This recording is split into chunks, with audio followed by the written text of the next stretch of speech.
Hello guys, నా పేరు VR రాజా. Recent గా హెచ్సిబి రుత్విక్ ఆఫీస్కి వచ్చి కలిశాడు. అన్ని విషయాలు మాట్లాడుకున్నాం. గైస్, చంద్రహాస్ మీద తిరుపతి మీద వీడియో చేశాను. తర్వాత ఆ కేసు ప్రొలాంగ్ అయ్యి మళ్ళీ వేరే వీడియోస్ వల్ల ఇంకో కేసు కూడా పడిందంట చంద్రహాస్ మీద.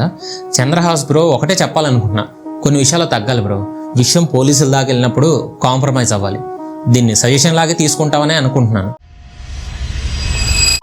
ఈ మధ్య యూట్యూబ్ లో నన్ను చాలా మంది చాలా విధాలుగా తిడుతున్నారు. నా మీద కొన్ని ఫేక్ అలిగేషన్స్ కూడా వేస్తున్నారు. నన్ను తిట్టిందే కాకుండా నా ఫ్రెండ్స్ ని, నా ఫ్యామిలీని, నేను రెస్పెక్ట్ ఇచ్చే నా సబ్స్క్రైబర్స్ ని చాలా దారుణంగా తిడుతున్నారు. ఇవన్నీ చాలదనుకుంటే నేను 5 years బ్యాక్ దిగిన పిక్ ఒకటి లీక్ చేసేసి నా ఫేస్ రివీల్ కూడా చేశారు. నా పర్సనల్ కాల్ రికార్డింగ్స్ అన్ని ప్లే చేసి నన్ను హిపోక్రేట్ అన్నారు. ఇంకా ఇన్ని జరిగాక కూడా ఒక మనిషి అనేవాడు యూట్యూబ్ చేయగలడా? అసలు ఎవరికన్నా చెయ్యాలనిపిస్తుందా? నాకు అనిపిస్తుంది. నా మీద గెలవాలని నీ తాపత్రయం నాకు చాలా బాగా నచ్చిందిరా. కానీ ఓడిపోవడం నాకు అలవాట్లేదు. అరే, ఇన్ని రోజులు నేను మీ మీద వీడియోలు ఎందుకు చేయకుండా ఆగానో తెలుసా? దీనికి 2 reasons ఉన్నాయి. ఫస్ట్ రీజన్, నా బెస్ట్ ఫ్రెండ్ అయిన ఒక ఆయన మిమ్మల్ని క్షమించి వదిలేమన్నాడు. పోనీలేరా, తగ్గినంత మాత్రాన ఓడిపోయినట్టు కాదు అని చెప్పాడు. మీ అందరి గొడవల వల్ల ఎంటర్టైన్మెంట్ కోసం సబ్స్క్రైబ్ చేసుకున్న జనాలందరికీ చిరాకు వస్తోందని చెప్పాడు. అందుకే తన మాటకి రెస్పెక్ట్ ఇచ్చి మీ మీద వీడియోస్ చేయకుండా ఆగాను. సరే, ఇప్పుడు రీజన్ నెంబర్ 2. మొన్న వీడియోలో నేను రాముడు, కృష్ణుడు, హనుమంతుడు అనేదో అన్నారు కదా. మరి అదే వీడియోలో దానికన్నా ముందు ఏమన్నానో మీరు వినలేదా?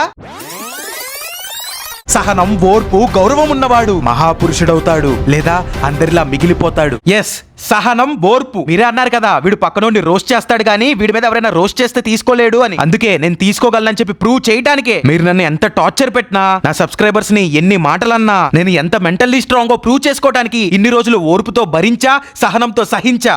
పుష్ప అంటే ఫ్లవర్ అనుకుంటున్నా, ఫైర్. ఇకపోతే భయ్యా, నేను నిజంగా ఒక తప్పు చేశా భయ్యా. ఈ కాంట్రవర్సీ మొత్తంలో నేను ఒక తప్పు చేశా. అదేంటంటే, కొత్త కిందకి 32 ఏళ్ళు వచ్చిన ఈ వాట్సాప్ అంకుల్ని పట్టుకుని అన్నా అన్నా అని పిలవటం. అన్నా సారీ అన్నా, తప్పైపోయిందన్నా. ఈసారి నుంచి నువ్వు కాల్ చేసినప్పుడు నిన్ను అన్నా అని పిలవను, ఎర్రిపూక అని పిలుస్తా. నీకు ఓకేనా? హలో ఎర్రిపూక్ గారు, చెప్పండి.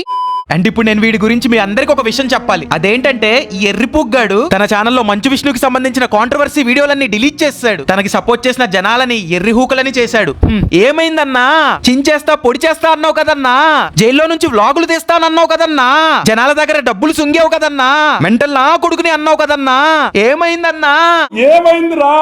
చిచ్చి, సరే అది అలా ఉంచండి. సో ఆడియన్స్, ఇక్కడ మీ అందరికి తెలియంది ఒక విషయం ఉంది. అదేంటంటే, మన ఎర్రిపుకు చంద్రహాస్ ని పోలీసులు అరెస్ట్ చేశారు. అరెస్ట్ చేసి సైబరాబాద్ పోలీసులు వీడిని ఇంట్రాగేషన్ చేశారు. ఆ ఇంట్రాగేషన్ లో వీడు ఈ మొత్తం కాంట్రవర్సీని కేవలం రీచ్ కోసమే చేసినట్టు ఒప్పుకున్నాడు. దాని తాలూకు ప్రూఫ్ ఇదిగో చూడండి. విజయ్ చంద్రహాస్ దేవరకొండ అనే యూట్యూబర్ ను గుర్తించిన పోలీసులు అతడికి నోటీసులు ఇచ్చారు. తన ఛానల్ ను పాపులర్ చేసేందుకే తప్పుడు కల్పిత వీడియోలు చేస్తున్నట్టు నిందితుడు అంగీకరించాడని పోలీసులు తెలిపారు. సో ఇప్పుడు వీడికి కాంట్రవర్సీ టైంలో ఎవడెవడు సపోర్ట్ చేశాడో వాళ్ళందరినీ పిలుస్తున్నా. I'm calling out each and every creator who supported King Chandrahas to speak upon this. రండి, ఇప్పుడు వచ్చి మాట్లాడండి. మంచు విష్ణు కాంట్రవర్సీ టైంలో వీడికి సపోర్ట్ చేసిన అందరినీ వీడు ఎర్రి పప్పులని చేశాడు. చిచి, అసలు వీడి క్యారెక్టర్ అండ్ బిహేవియరే అంతా. వీడు ఎప్పుడు ఫాలో అయ్యే స్ట్రాటజీనే అది. అదేంటంటే, నమ్మక ద్రోహం చేయటం, నమ్మిచ్చి మోసం చేయటం. మన ఛానల్లో లైవ్ గానీ, మొన్న వాడి ఛానల్లో లైవ్ ఏదైతే పెట్టాడో అది గానీ, నా కాల్ రికార్డింగ్స్ ని మ్యానిపులేట్ చేయటం గానీ, రీచ్ కోసం ఒక కాంట్రవర్సీని క్రియేట్ చేసి తనకి సపోర్ట్ చేసిన జనాలందరినీ నమ్మక ద్రోహం చేయటం గానీ, ఇవన్నీ చూస్తేనే మీకు అర్థమవుతుంది నమ్మిచ్చి మోసం చేయడమే వీడి యొక్క మెయిన్ స్ట్రాటజీ అని. రీచ్ కోసం ఎంతకైనా తెగిస్తావు కదరా నువ్వు.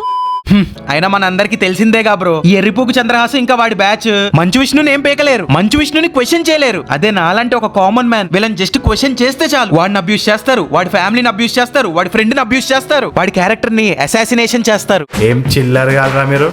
నెక్స్ట్ వచ్చేసి ఎర్రిపుక్ చంద్రహాసే కాదు, ఈ మంచు విష్ణు ఫైట్ మొత్తంలో ఇన్వాల్వ్ అయ్యి మనల్ని టార్గెట్ చేసిన బ్యాచ్ ఏదైతే ఉందో వాళ్ళు మంచు విష్ణు మీద చేసిన అన్ని వీడియోలని డిలీట్ చేశారు. మేనియాక్ ఛానల్ ని నడిపించే ఈ భరత్ అనే వాడు డిలీట్ చేశాడు. ట్యాబ్ ఛానల్ ఓనర్ హర్ష అనే వాడు డిలీట్ చేశాడు. ఎర్రిపుక్ చంద్రహాస్ డిలీట్ చేశాడు. NTB channel owner Sriram Ponaganta అక్కూర డిలీట్ చేశాడు. Sai delete channel owner Sai delete చేశాడు. అందరూ భయపడి డిలీట్ చేశారు. వీళ్ళందరూ కూడా వాళ్ళకి సపోర్ట్ చేసిన బార్బెల్ బ్రోని, విఆర్ రాజాని, ఇంకా వీళ్ళకి సపోర్ట్ చేసిన ఎంతో మంది చిన్న చిన్న క్రియేటర్స్ ని వీడియోలు డిలీట్ చేసి మోసం చేశారు. చిచ్చి, వీళ్ళతో ఒక బతుకు, వీళ్ళు చేసింది ఒక ఫైట్. వీళ్ళందరూ మంచు విష్ణు మీద చేసిన వీడియోస్ డిలీట్ చేసిన నేను మాత్రం డిలీట్ చేయలా. నా ఛానల్లో వీడియో అలానే ఉంది. ఇప్పుడు చెప్పండిరా, ఎవడ్రా జనాల్ని ఎర్రిపూలని చేసింది, నేనా లేకపోతే వీళ్ళ? ఆబ్వియస్లీ వీళ్ళే కదా. ఇప్పుడు నేను ఇలా అన్నాక ఈ ఎర్రిపూకు చంద్రహాస్ నెక్స్ట్ మూవ్ ఏంటో తెలుసా? నా పిక్స్ ని లీక్ చేయటం, లేదా నాది ఏదో ఒక కాల్ రికార్డింగ్ తీసుకొచ్చి మ్యానిపులేట్ చేయటం. దానికి మించి ఏం చేయలేడు, బొచ్చు కూడా పేకలేడు. And yeah I need to talk about my face reveal. వాళ్ళు రివీల్ చేసిన పిక్ ఏదైతే ఉందో అది నా 5 years బ్యాక్ పిక్, నా నిబ్బా స్టేజ్ లో ఉన్న పిక్. అండ్ ఐ యాక్సెప్ట్, అప్పుడు నేను అంత బాగుండేవాడిని కాదు. నేను కూడా నా పర్సనల్ లైఫ్ లో ఎన్నో బాడీ షేమింగ్లు ఫేస్ చేశా, హ్యూమిలియేషన్స్ ఫేస్ చేశా. అందుకే దాన్ని ఒక ఛాలెంజ్ లాగా తీసుకుని 2 years నుంచి జిమ్ కు వెళ్లి బాడీ బిల్డింగ్ స్టార్ట్ చేశా. అలా ఉండే నేను ఇలా మారిపోయా. ਲੱਗਦੀ ਤੂੰ ਅੰਬਰਾਂ ਤੋਂ ਆਈ ਸੋਹਣੀਏ ਜਗਦੀ ਤੂੰ ਸੁਰਤਾਂ ਬੁਲਾਈ ਸੋਹਣੀਏ ਅੱਗਦੀ ਤੂੰ ਸਹਿਰ ਚ ਫਲਾਈ ਸੋਹਣੀਏ ਤੇਰੇ ਜੱਟ ਦੀ ਪੂਰੀ ਐ ਚੜਾਈ.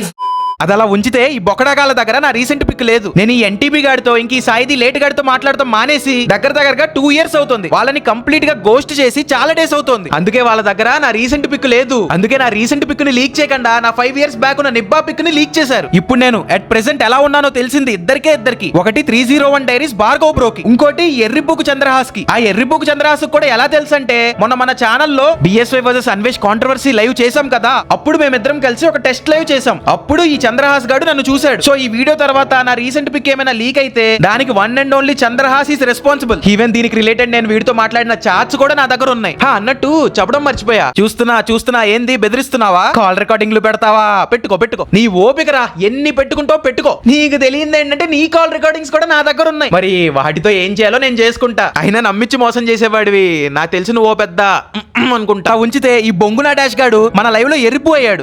ఆ విషయం మీ అందరికీ తెలుసు కదా. సో ఒక్కసారి మీరు వెనక్కి వెళ్లి గుర్తు చేసుకుంటే అక్కడ వాడి కాల్ రికార్డింగ్ ఒకటి బయటకు వచ్చింది. ఆ కాల్ రికార్డింగ్ కూడా ఎందుకు బయటకు వచ్చింది? Due to his negligence and mistake. అప్పుడు వీడు హోస్ట్ ఒపీనియన్ కి పర్సనల్ ఒపీనియన్ కి డిఫరెన్స్ ఉంటుంది, నేను రోస్టర్ చంద్రహాస్ లా మాట్లాడినా అని ఓ కుక్కలా మొరిగాడు. గుర్తొచ్చిందా? పర్సనల్ ఒపీనియన్ కి హోస్ట్ ఒపీనియన్ కి తేడా చాలా ఉంటది. సో ఎర్రిపూ చంద్రహాస్ పాయింట్ ఆఫ్ వ్యూ లో ఎర్రిపూ చంద్రహాస్ చెప్పినట్టే ఒకటి పర్సనల్ ఒపీనియన్ కి రోస్టింగ్ కి తేడా ఉంటుంది. ఇన్ ద సేమ్ వే నేను వీడితో మాట్లాడిన కాల్ ఏదైతే ఉందో అది నేను ఒక రోస్టర్ లాగా మాట్లాడలేదు. As a normal human being వీడికి రెస్పెక్ట్ ఇస్తూ మాట్లాడా. కానీ దాన్ని వీడు ఏం చేశాడు, నా పర్సనల్ కాల్ ని తీసుకొచ్చి వీడియోతో కంపేర్ చేశాడు. నేను పర్సనల్ గా రెస్పెక్ట్ ఇస్తూ మాట్లాడిన దాన్ని నా రోస్ట్ వీడియోతో కంపేర్ చేశాడు. నువ్వు బతికి ఎందుకు, నీ బుడ్డ కథలన్నీ మానుకోర భయ పనికి రావు ఎందుకు. సో ఇంక ఇప్పుడు మీ అందరికీ ఉన్న ఒక డౌట్ ని అడ్రస్ చేయబోతున్నా. నేను కింగ్ చంద్రహాస్ లైవ్ కి పిలిస్తే ఎందుకు వెళ్ళలేదు? ఎస్, సో మీ డౌట్ ని క్లారిఫై చేస్తా. దానికన్నా ముందు ఈ క్లిప్ చూడండి. నువ్వు తీసుకొచ్చుకో అన్న పెద్ద మనిషిని, నీకు కావాల్సిన పెద్ద మనిషిని తీసుకొచ్చుకో. నీకు ఎవరు కావాలన్నా తీసుకొచ్చుకో. ఓకే అన్న, సరే అన్న, నువ్వు ఏం చేసుకుంటావు చేసుకో 9:30 తర్వాత. కానీ ఒక్క రిక్వెస్ట్, నువ్వు ఇది కూడా చెప్పు జనాలకి, HCB వస్తా అన్నాడు కానీ మధ్యలో ఒక పెద్ద మనిషిని పెడితేనే వస్తా అన్నాడు. సో చూసారుగా, నేను లైవ్ కి వస్తాననే అన్నాను, కాకపోతే మధ్యలో నాకు ఒక జడ్జ్ ఆర్ రిఫరీని కావాలని అడిగాను. వై? బికాస్ నాకు ఈ ఎర్రిపూ చంద్రహాస్ మీద ట్రస్ట్ ఇష్యూస్ ఉన్నాయి. ఆ ట్రస్ట్ ఇష్యూస్ అనేవి ఎలా క్రియేట్ అయ్యాయో చెప్తా వినండి. సో యాక్చువల్ గా ఆ రోజు లైవ్ నైట్ 9:30కి అయితే వీడు నాకు 6:30కి ఇన్విటేషన్ పంపించాడు. రాత్రి 9:30కి లైవ్ అయితే ఇన్విటేషన్ 6:30కి పంపించాడు. ఇప్పుడు వాడు అనొచ్చు, నేను 1 day బిఫోర్ గానే రీల్ చేసి ఇన్స్టాగ్రామ్ లో అప్లోడ్ చేసి నిన్ను పిలిచా కదరా అని. పిలిచింది కరెక్టే, నేను కాదన్ను. అసలు నా ఇంటిమేషన్ లేకుండా ఒక వార్నింగ్ టైప్ లో, ఒక బ్లాక్ మెయిలింగ్ టైప్ లో పిలిచాడు. రేపు నైట్ 9 o'clock కి లైవ్ కి వస్తా. HCB వస్తాడా రాదా I don't know, but 9 o'clock కి నేను లైవ్ లింక్ HCB పంపిస్తా. నేను లైవ్ ఆన్ చేసి కూర్చుంటా. ఆ రీల్ చూసాకే నాకు వీడి మీద ట్రస్ట్ ఇష్యూ ఒకటి ఫామ్ అయింది. ఎందుకంటే నాకు ఆ పర్టికులర్ రీల్ ని చూస్తే వీడు నాతో ఇష్యూని సార్ట్ అవుట్ చేసుకోవడానికి పిలిచినట్టు అనిపించలేదు, చిల్లర గొడవ పెట్టుకోవడానికి పిలుస్తున్నట్టు అనిపించింది. పోనీ అదలా ఉంచండి. వీడు నన్ను 6:30కి ఇన్వైట్ చేశాడని చెప్పా కదా, వీడు నన్ను ఇన్వైట్ చేసిన దానికి నేను రిప్లైగా నాట్ ఇంట్రెస్టెడ్ అన్నా అని చెప్పా. ఎందుకు? నాకు వీడి మీద ట్రస్ట్ ఇష్యూ ఉండటం వల్ల. సో అప్పుడు నేను నాట్ ఇంట్రెస్టెడ్ అని చెప్పగానే హీ స్టార్టెడ్ బ్లాక్ మెయిలింగ్. నువ్వు రాకపోతే నేను పొడి చేస్తా, నరికేస్తా, కథ వేరేలా ఉంటుంది, అది ఉంటుంది, ఇది ఉంటుంది అని చెత్తవాగుడు వాగాడు. అప్పుడు నాకు వీడేదో ప్లాన్ చేస్తున్నాడని డౌట్ వచ్చింది. అందుకే మధ్యలో ఒక థర్డ్ పర్సన్ ని కావాలని అడిగాను. అండ్ నేను అనుకున్నది ఆ లైవ్ చూసిన తర్వాత 100% నిజమైంది. అక్కడ పక్కనే ఎన్టీపీ గాడు సైలెంట్ గా కక్కోల్డ్ గాడ్ లాగా కూర్చుని ఉన్నాడు. ఆ లైవ్ చూసిన ప్రతోడికి అర్థమవుతుంది ఆ లైవ్ లో వీడు సైలెంట్ గా గెస్ట్ లాగా ఎంట్రీ ఇచ్చాడు అని. వా, ఏం పెద్ద స్కెచ్ చేశారా! ఆ ఎన్టీపీ గాడు నన్ను ఒక్కడే ఏం పేకలేక ఈ కింగ్ చంద్రహాస్ గాడి హెల్ప్ తీసుకున్నాడు. సూపర్ రా! ఒకడిని ఎర్రిపూ చేయడానికి ఎర్రిపూలందరూ ఒక చోటకి చేరారు. ఎర్రి పూలంతా ఒక్క ఈ చోటే చేరారేలా. ఇకపోతే కొంతమంది నన్ను టార్గెట్ చేశారా అని మీకు ఎన్నిసార్లు చెప్పాను రా, మీరు విన్నారా? లేదు, నేనే ఏదో తప్పు చేశా, అందుకే వాళ్ళందరూ కలిసి నన్ను టార్గెట్ చేస్తున్నారు అని చెప్పి అనుకున్నారు.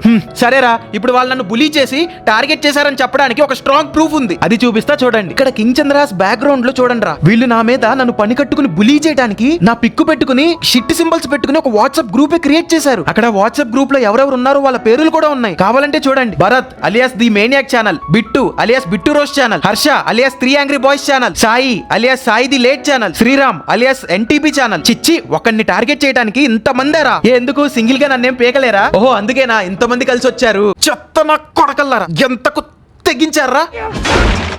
పోనీ ఇదిలా వదిలేయండి. మీ అందరికీ కూడా ఇంకో ప్రూఫ్ చూపిస్తా చూడండి. ఈ చంద్రహాస్ గాడు నాకు పెట్టిన మెసేజ్ చూస్తే ఇందులో వాడు నాకు 9:30 దాకా ఎదురు చూస్తా అని మెసేజ్ పెట్టి మనిద్దరము సార్ట్ అవుట్ చేసుకుందాము, లైవ్ లో ఓన్లీ మనిద్దరమే ఉంటాము, ఇంకెవరు ఉండరు, సో సార్ట్ అవుట్ చేసుకుందాము అని చెప్పి కాల్ చేసి చెప్పడం జరిగింది. ఇప్పుడు మరోవైపు చూడండి, చంద్రహాస్ నా మీద క్రియేట్ చేసిన వాట్సాప్ గ్రూప్ లో అందరినీ పిలుస్తూ కాల్ ఎవ్రీవన్ అని చెప్పి పెట్టిన మెసేజ్ యొక్క టైం స్టాంప్ చూడండి. అది చూస్తే మీరు 9:02 కుంది. అంటే దీన్ని బట్టి మనకు అర్థం అవ్వాల్సిందేంటి? వీడు నా కోసం 9:30 దాకా ఎదురు చూస్తా అని చెప్పింది ఫేక్. ఒకవేళ నేను 9:30 లోపు లైవ్ లో జాయిన్ అయినా కూడా వీడు ప్లాన్ చేసిందే చేసేవాడు. ఇప్పుడు చెప్పండి బ్రో, వీడు నన్ను సార్ట్ అవుట్ చేసుకోవడానికి లైవ్ కు పిలిచాడా, లేదా నన్ను టార్గెట్ చేసి బులీ చేయడానికి లైవ్ కు పిలిచాడా? మినిమం కామన్ సెన్స్ ఉన్న వాళ్ళకి అర్థమవుతుంది. Common sense is common for a reason because it's common.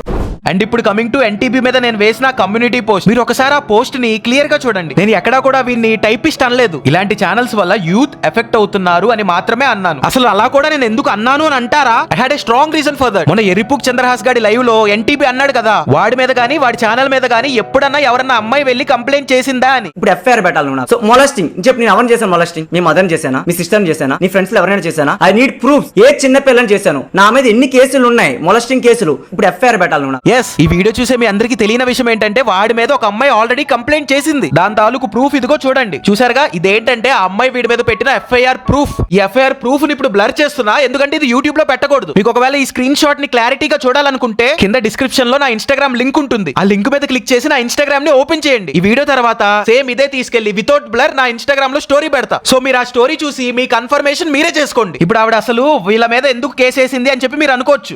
So reason ఏంటంటే ఫ్యూ మంత్స్ బ్యాక్ ఎన్టీబీ ఛానల్లో ఒక లైవ్ జరిగింది. ఆ లైవ్ లో వన్ పాయింట్ ఆఫ్ టైమ్ లో అన్వేష్ తో కలిసి ఈ ఎన్టీబీ గాడు ఇంకా ఈ లంగా చంద్రహాస్ గాడు దేవి అనే ఉమెన్ ని పబ్లిక్ గా క్యారెక్టర్ అసాసినేషన్ చేశారు. ఈ క్లిప్ చూడండి. దేవి అని చెప్పి ఒక అమ్మాయి ఉంది. ఆ అమ్మాయికి ల్యాప్టాప్ కొనిచ్చి ఆ ఇంటి పేరుతో సహా మన దగ్గర ఉన్నాయి, అన్ని ప్రూఫ్లు ఉన్నాయి. అలాగే ఆడికి ఆడమ్మ ఆ బెల్లాన్ని ఆడిని ఎన్ని తిట్టినా, వాళ్ళ అమ్మని ఎన్ని తిట్టినా సిగ్గులేదు, గొప్పతో కదా. ఆ బెల్లానికి నాకు అక్రమ సంబంధం అంటగడుతున్నారు. అది ఎంత మహాపాపం, అది నాకు వదిలవుతుంది.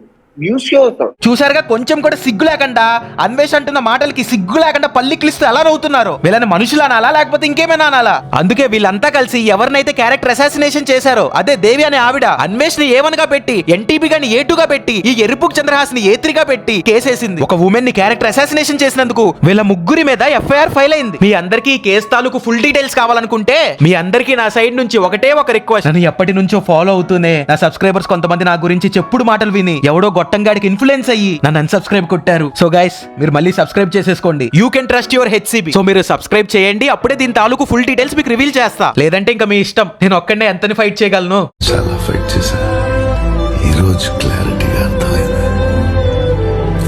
ఇది నా లైఫ్,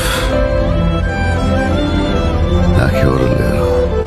చెప్పి నేను ఎవరిని చేశాను? మొలస్టింగ్ మీ మదర్ చేశానా, మీ సిస్టర్ చేశానా, మీ మదర్ చేశానా, మీ సిస్టర్ చేశానా? ఈ లిటరల్లీ అబ్యూస్డ్ మై పేరెంట్స్. అసలు వాళ్ళకి యూట్యూబ్ కి ఏం సంబంధం రా? వాళ్ళ లైఫ్ ఏదో వాళ్ళు బతుకుతున్నారు. వీడికి నిజంగా ఏమైనా ఉంటే నా మీద చూపియాలి, మా పేరెంట్స్ మీద కాదు. నేను ఎంతో రెస్పెక్ట్ ఇచ్చి నా సబ్స్క్రైబర్స్ మీద కాదు, నా మీద చూపియాలి. అరే నేను నా సబ్స్క్రైబర్స్ కి ఎంత రెస్పెక్ట్ ఇస్తానంటే నా వల్ల ఒక్కడు కూడా బెట్టింగ్ ఆడకూడదని ఇప్పటిదాకా ఏ బెట్టింగ్ యాప్ ప్రమోట్ చేయాల. నేను జస్ట్ యాప్ ని రోస్ట్ చేసా అంతే. దాన్ని మీరు నెగిటివ్ ప్రమోషన్ అంటున్నారు. రోస్ట్ చేయడం కూడా తప్పే మీకు. But in my point of view, ఒక యాప్ ని ఎగ్జాంపుల్ గా తీసుకుని ఇలాంటి యాప్ లో బెట్టింగ్ ఆడకండ్రా అని చెప్పి ఎడ్యుకేట్ చేయడంలో తప్పు లేదు. Yeah, that can be A indirect promotion. అందుకే కదా మా వాళ్ళందరినీ ఎడ్యుకేట్ చేసిన తర్వాత నేను ఆ యాప్ ని రోస్ట్ చేసిన పార్ట్ ని ట్రిమ్ చేసేసా. అరే నేను ఎన్నో బెట్టింగ్ యాప్ ప్రమోషన్ లో వదులుకున్నారా. I'm also a middle class guy like you. నాకు డబ్బులు అనేది చాలా అవసరం రా. ఇప్పుడు దాకా నేను ఫేస్ రివీల్ చేయకపోవడానికి కూడా వన్ ఆఫ్ ద రీజన్ అదే. నాకు ఫేస్ రివీల్ చేయాలంటే మినిమం స్టూడియో సెటప్ కూడా లేదు. అంత కష్టాల్లో ఉన్నా నేను. అన్ని కష్టాలు పడ్డానే తప్ప ఏ రోజు నేను బెట్టింగ్ యాప్లు ప్రమోట్ చేసి డబ్బులు తీసుకోలేదు. అండ్ నేను ఇంకా నా సబ్స్క్రైబర్స్ ని ఎంత రెస్పెక్ట్ చేస్తానంటే వాళ్ళు నెగిటివ్ గా కామెంట్ పెట్టినా, పాజిటివ్ గా కామెంట్ పెట్టినా, నా ఆఖరికి వాళ్ళు బూతులు మింగినా కూడా నేను వాళ్ళు పెట్టిన ప్రతి కామెంట్ కి దగ్గరుండి నా చేత్తో నేను లైక్ ఇస్తా. That is the importance I given to my subscribers. That is the value I gave to my subscribers. ఇప్పుడు నేను మాట్లాడేది నన్ను ఎంతో ఇష్టపడే నా సబ్స్క్రైబర్స్ గురించి, నా హేటర్స్ గురించి కాదు. ఎందుకంటే మనం వీళ్ళకి ఎంత చెప్పినా,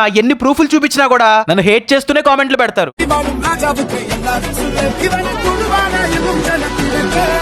ఇక లాస్ట్ అండ్ ఫైనల్ గా ఉన్నారు కొంతమంది ఉన్నారు. మొగనియాక్, లవడాస్ అసెంబుల్, త్రియాత్ బాయ్స్, సాయిది లేట్ ఇలా ఉన్నారు. వీళ్ళందరూ కూడా నా మీద వేసిన అలిగేషన్స్ కి నా దగ్గర స్ట్రాంగ్ ఆన్సర్లు ఉన్నాయి. వీళ్ళు గనక ఇంకా ప్రొలాంగ్ చేశారే అనుకో, వీళ్ళ మీద నా సెకండ్ ఛానల్ లో వీడియోస్ వస్తాయి. సో ఓన్లీ కాంట్రవర్సీకి సంబంధించిన వీడియోలు ఇంట్రెస్ట్ ఉన్న వాళ్ళు నా సెకండ్ ఛానల్ ని సబ్స్క్రైబ్ చేసుకోండి. నా సెకండ్ ఛానల్ పేరు వచ్చేసి HCB on Fire. ఇదే. సో ఆ ఛానల్ ని కూడా సబ్స్క్రైబ్ చేసేసుకోండి. ఇంకేంటైతే మరి ఉంటానే. అయినా రే ఎర్రిపుక్ చంద్రహాసు, నువ్వు నాకు నీ జూమ్ లింక్ షేర్ చేయకుండా నీ యూట్యూబ్ లైవ్ లింక్ షేర్ చేసి జాయిన్ అవ్వు అంటే ఎలా జాయిన్ అవుతారా? ఎర్రిపుక ఈసారి జూమ్ లింక్ పంపి జాయిన్ అవ్వను.